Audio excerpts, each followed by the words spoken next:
Nama saya Syasha. Saya bukanlah seorang murid yang senang. Kadang-kadang saya rasa hidup saya tak sama macam orang lain.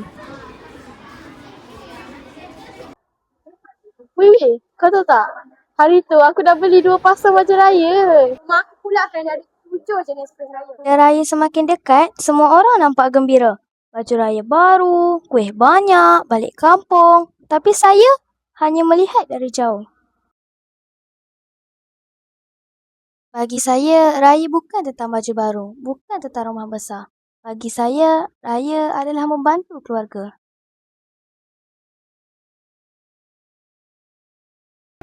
Ada kawan-kawan nak datang lagi tak? Ada kot ibu. Ya. Bolehlah kita bagi kuih biskut raya ni. Boleh. Ah. Nak susun dulu. Susun. Susun tu biar kemas sikit. Assalamualaikum. Syasha, oh Syasha, kami datang nak beraya. Waalaikumsalam. Masuklah.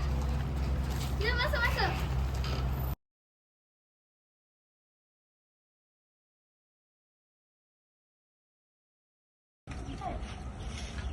Assalamualaikum untuk semua. Okey, baik. Jom kita makan. Jom. Saya faham sesuatu.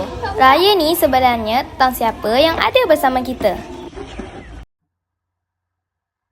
Saya mungkin bukan murid yang senang, tapi saya sangat bersyukur. Nak balik ke? Tunggu sekejap. Oh, dah nak balik dah. Sekejap je datang ni. Balik dah, okey. Selamat Hari Raya. Selamat Hari Raya. Datang lagi tau.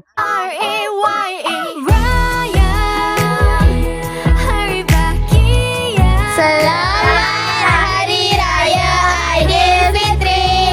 Maaf zahir dan batin. Bye.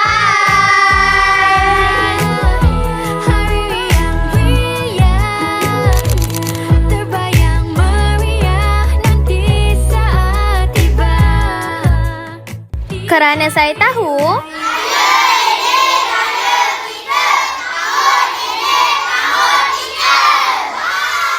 di sekolah ini kami belajar satu perkara yang sangat penting, bahawa kegembiraan raya lebih bermakna apabila kita berkongsi bersama.